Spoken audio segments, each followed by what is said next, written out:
தென்றலுக்கு நான் மட்டும் முக்கியத்துவம் கொடுத்தா பத்தாது, நீயும் அதே முக்கியத்துவத்தை கொடுக்கணும். அந்த வகையில நீ செஞ்சது கரெக்ட் தான். இந்த விஷயத்துல நீ என் பேரங்கிறத நிரூபிச்சிட்ட ஆகாஷ். என் செல்ல பாட்டி, தேங்க்யூ சோ மச்.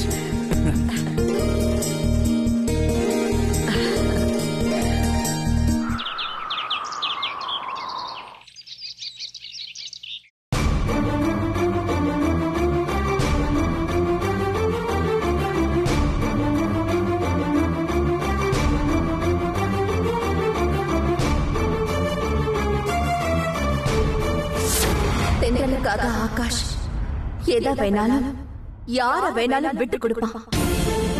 ஏன் உங்களை கூட.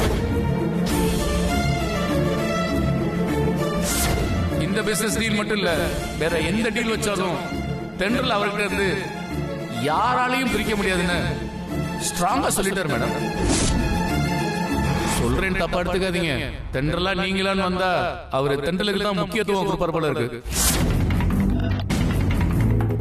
மாதவி சொன்ன மாதிரி ஆகாஷ் நம்மளை விட தென்றலுக்கு தான் முக்கியத்துவம் கொடுக்கறான்னு நினைக்கிறேன்.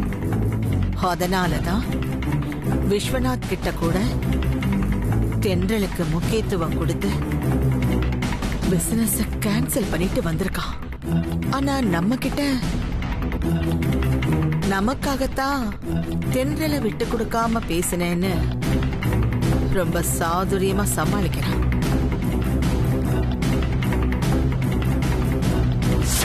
இத நானா சொல்லல, ஜாதக கட்டம் சொல்லுது. என்ன சொல்லுது? இந்த ஜோடி எப்பவுமே ஒண்ணு சேராது. இந்த கல்யாணம் நடக்காதுங்கிறது தான் விதி. இறைவன் போட்ட விதி. இது உங்களால மட்டும் இல்லை, வேற யாரும் தலைகீழ நின்னாலும் மாற்ற முடியாது. தென்றலுக்கும் ஆகாஷுக்கும் கல்யாணம் நடக்கணும். ஆனா அதே நேரம் கல்யாணம் ஆனதுக்கு அப்புறமும் ஆகாஷ் எப்பவும் போல என்னுடைய பேரனாதான் இருக்கணும்.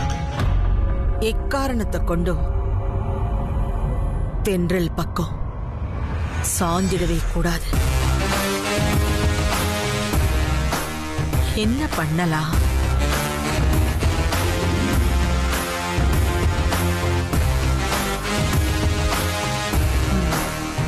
நம்ம பரம்பரை ஜோசியரை சந்திச்சாதான்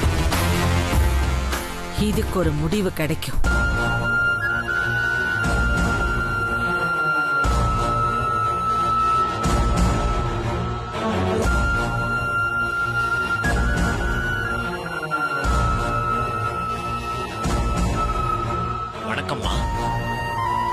வணக்கம் ஜோசியரே, நான் உங்களை உடனே சந்திக்கணும். சரிங்கம்மா, தாராளமா வாங்கம்மா.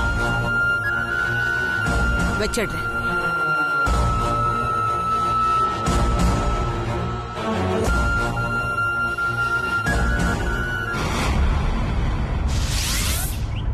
டிரைவர், எங்க பரம்பரை ஜோசியர் அம்பலவாணன் வீட்டுக்கு வண்டி எடு.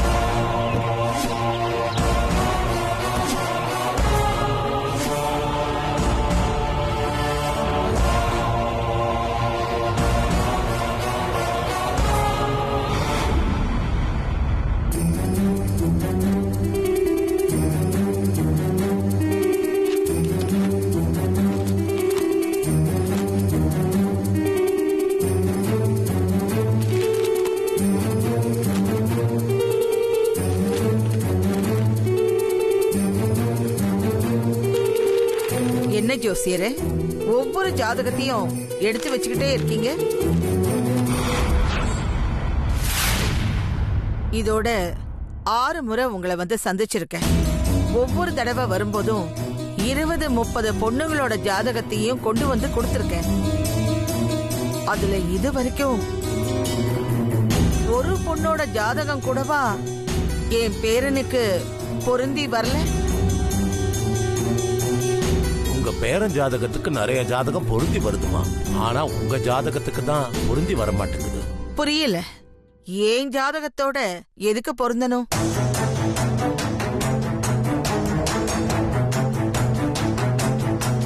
இந்த விஷயத்தை உங்ககிட்ட சொன்னா உங்களால தாங்கிக்க முடியாது.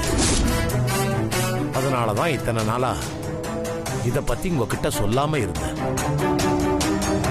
இதுக்கப்புறமும் தெரிஞ்சுக்காம இருக்கிறது சரியா வராதுன்னு தோணுது. என்ன ஜோசியரே ஊடகமா பேசுறீங்க? என்னால தாங்கிக்க முடியாத அளவுக்கு அப்படி என்ன விஷயம் அது? அது உங்க ஜாதகத்துல ஒரு கண்டம் இருக்கு. அது உங்க உயிருக்கே ஆபத்து உண்டு பண்ற கண்டம். உங்க ஜாதக கண்டபடி உங்க பேரன் கல்யாணத்துக்கு அப்புறம் எப்ப வேணாலும் உங்க உயிருக்கு ஆபத்து வரலாம்.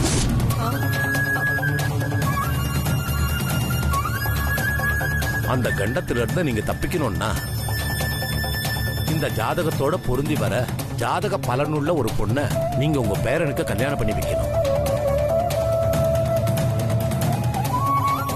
அப்படி ஒரு பொண்ணை நீங்க கல்யாணம் பண்ணி வச்சுட்டா உங்க உயிருக்கு ஆபத்தும் வராது.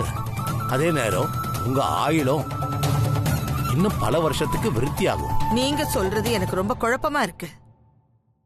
அதேபடி ஏன் ஜாதக கண்டபடி என் உயிருக்கு வரப்போற ஆபத்து என் பேரனை கல்யாணம் பண்ணிக்க போற பொண்ணோட ஜாதகத்தோட சேரும்? ஆகுமா? ஒரு அப்பாவோட ஜாதக கண்டபடி அவர் உயிருக்கு இருக்கிற ஆபத்தை அவருக்கு பிறக்கிற குழந்தையோட ஜாதக பலன் சமன் செஞ்சு சரிப்படுத்திருமா. இத விபரீத ராஜயோக ஜாதக பலன்னு சொல்லுவோம். அப்படி ஒரு விபரீத ராஜயோக ஜாதக பலன் உங்க குடும்பத்துல யாருக்கும் இல்லம்மா. அதனாலதான் உங்க குடும்பத்துக்குள்ள புதுசா வரப்போற உங்க பேரனோட மனைவிக்கு அந்த விபரீத ராஜயோக ஜாதக பலன் இருந்தா அது மூலமா உங்க உயிரை காப்பாத்திடலான்னு நான் முயற்சி பண்றேன். அப்படி ஒரு ஜாதக பலன் உள்ள ஒரு பொண்ணு மீதி ஜாதகத்திலயும் இருக்கான்னு பாத்துறமா. அப்படி இல்லைன்னா அடுத்த முறை நீங்க வரும்போது இன்னும் நிறைய பொண்ணுங்களோட ஜாதகத்தை கொண்டு வாங்க.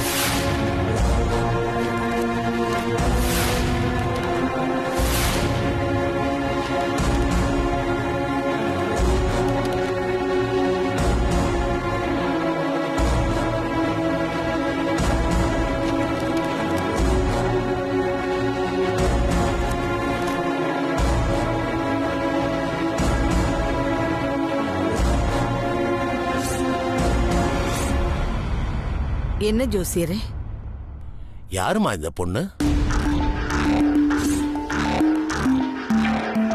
ஓ, இவ பேரு தென்றல். இவ பிக் எஃப்எம்ங்கிற ஒரு ரேடியோ சேனல்ல ஆர்ஜேவா ஒர்க் பண்றா. ஒரு மேட்ரிமோனி மூலமா தான் இந்த ஜாதகம் எனக்கு கிடைச்சது. இவ அப்பா ஒரு வாத்தியார்.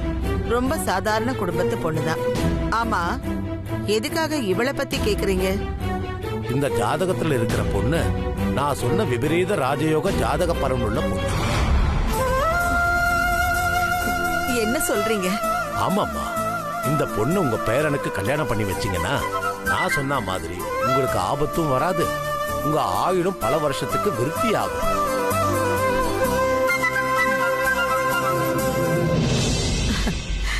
ஆனா இந்த பொண்ணு சாதாரண குடும்பத்து பொண்ணுன்னு சொல்றீங்க. இந்த பொண்ணை மருமகளா ஏத்துக்கிறதுக்கு உங்க மனசு இடம் கொடுக்குமாமா? வேற வழி? என் உயிரை காப்பாத்திக்கணுமே. அதனால இவதான் என் பேரனுக்கு பொண்டாட்டி. சரிங்கம்மா, நீங்க சம்மதிச்சாலும் இந்த பொண்ணு வீட்டுல சம்மதிப்பாங்களா? ஏன் அப்படி சொல்றீங்க? இல்ல, நீங்க பெரிய கோட்டீஸ்வரி. நீங்க போய் இந்த சாதாரண குடும்பத்துல பொண்ணு கேட்டா அவங்களுக்கு உங்க மேல சந்தேகம் வருமேம்மா. அதெல்லாம் நான் பாத்துக்கிறேன். ரேடியோல இவ குரலை கேட்டு இவளை எனக்கு ரொம்ப பிடிச்சு போச்சு, அப்படி இப்படின்னு ஏதாவது சொல்லி நான் சமாளிச்சுக்கிறேன். ஜோசியரே, மொத்தத்துல என் உயிரை காப்பாத்துறதுக்காக எப்படியும் இவளை என் பேரனுக்கு கட்டி வச்சே தீருவேன். அப்படி நடந்தா ரொம்ப சந்தோஷம்மா.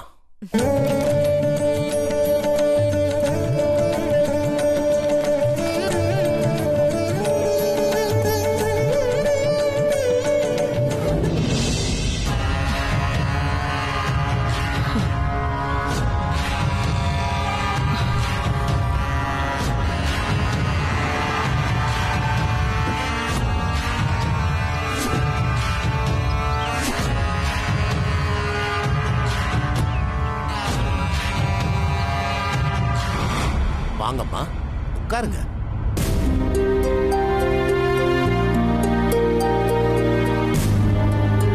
இங்க வை.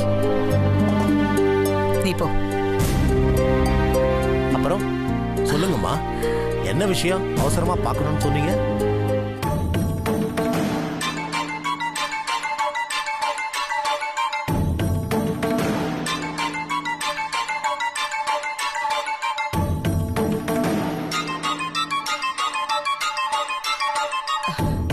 இவளை என் பேரனுக்கு கட்டி வச்சா என் உயிருக்கு ஆபத்து இல்லாம என் ஆயுள் விருத்தி ஆகும்னு சொன்னீங்க. உங்க வார்த்தையை நம்பி நான் இவளை பொண்ணு கேட்டு இவளுக்கும் என் பேரனுக்கும் நிச்சயதார்த்தமும் முடிஞ்சிடுச்சு. ஆனா இந்த நேரத்துல இன்னொரு ஜோசியர் இவளுக்கும் என் பேரனுக்கும் கல்யாணமே நடக்காதுன்னு ரொம்ப உறுதியா சொல்றாரு. அது மட்டும் இல்ல, என் குடும்பத்தை பொறுத்த வரைக்கும் எப்பவுமே நான் தான் ராணியா இருக்கணும்.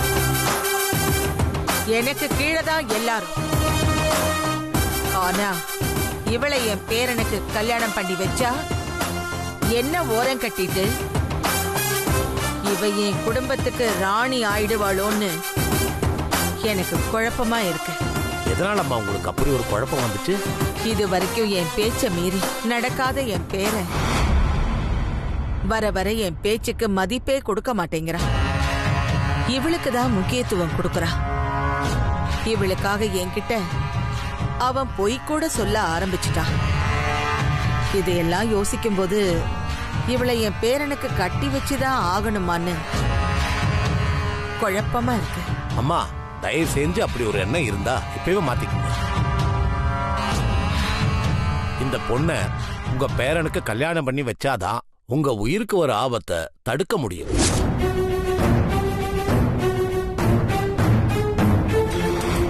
அப்படி இல்லாம அந்த பொண்ணு பக்கம் உங்க பேரன் சாஞ்சிருவாரோ, உங்களை மதிக்காம நடந்துக்குவாரோ, அவ உங்க குடும்பத்துக்கு ராணி ஆயிடுவாளோ, அப்படி இப்படின்னு தேவையில்லாம மனசை போட்டு குழப்பிக்காதீங்க. அதெல்லாம் கல்யாணத்துக்கு அப்புறம் யோசிச்சுக்கலாம். இப்ப இந்த பொண்ணை உங்க பேரனுக்கு கல்யாணம் பண்ணி வைக்கிறது எப்படின்னு மட்டும் யோசிங்க. அதுதான் உங்க உயிருக்கு நல்லது.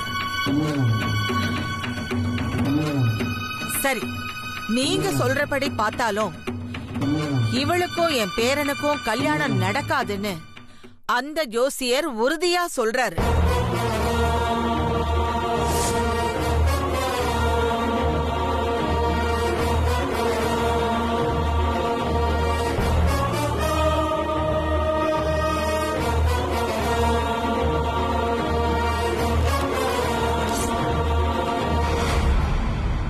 அந்த ஜோசியர் சொன்னது உண்மைதாம்மா.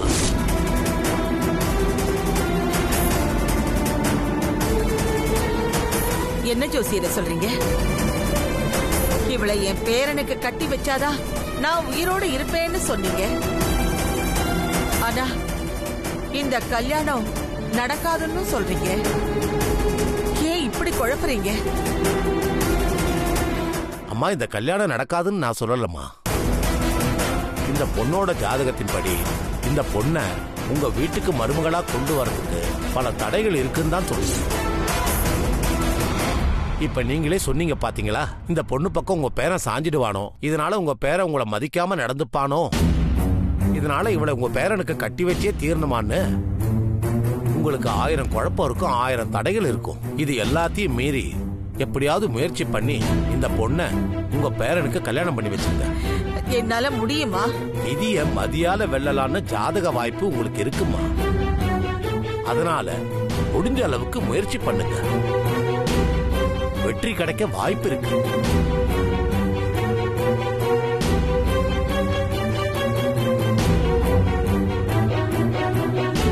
மறுபடியும் நான் சொல்றேன், நீங்க என்ன செய்வீங்களோ ஏது செய்வீங்களோ எப்படியாவது இந்த பொண்ணை உங்க வீட்டுக்கு மருமகளா கொண்டு வந்துருங்க. நிச்சயம் உங்க ஆயுள் நீடிக்கும்.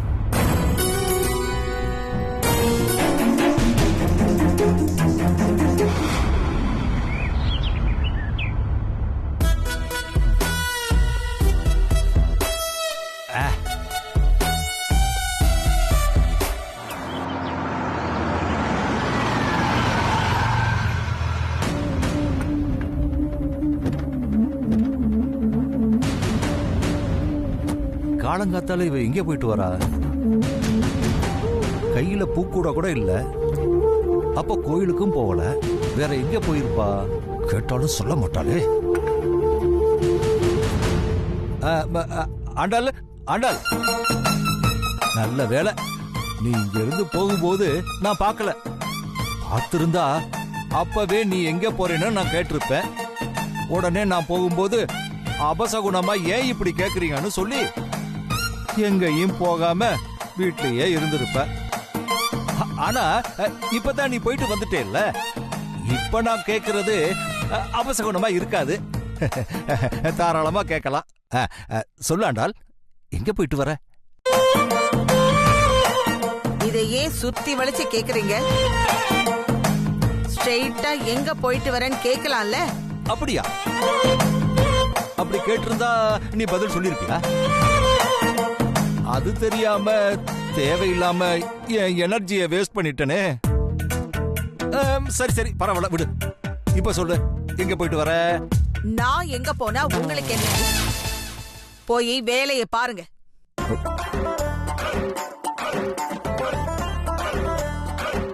என்ன? இல்ல, எங்க போயிட்டு வந்தேன்னு. நான் என் ஃப்ரெண்ட பார்க்க போயிருந்தேன். ஃப்ரெண்டா? யாரு? அந்த வனஜாவா? அவ இப்பவும் செக்க செவேரனு நல்ல கொழு கொழுன்னு 20 வயசு பொண்ணு மாதிரி அழகா இருப்பாளே. நீ அவளைத்தான் பார்க்க போறேன்னு சொல்லியிருந்தா நானும் உன் கூட கிளம்பி வந்திருப்பேன். ஏன் என்கிட்ட சொல்லாம போன? வயசுக்கு ஏத்த மாதிரி புத்தி இருக்கான்னு பாரு. ச்சே.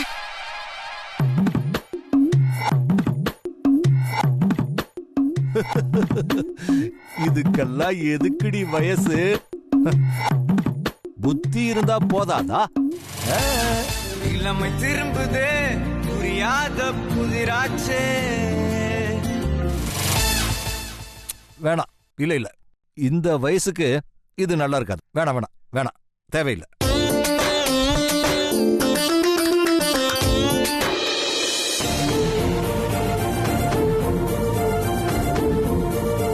மறுபடியும் நான் சொல்றேன், நீங்க என்ன செய்வீங்களோ ஏது செய்வீங்களோ எப்படியாவது இந்த பொண்ணை உங்க வீட்டுக்கு மருமகளா கொண்டு வந்துருங்க.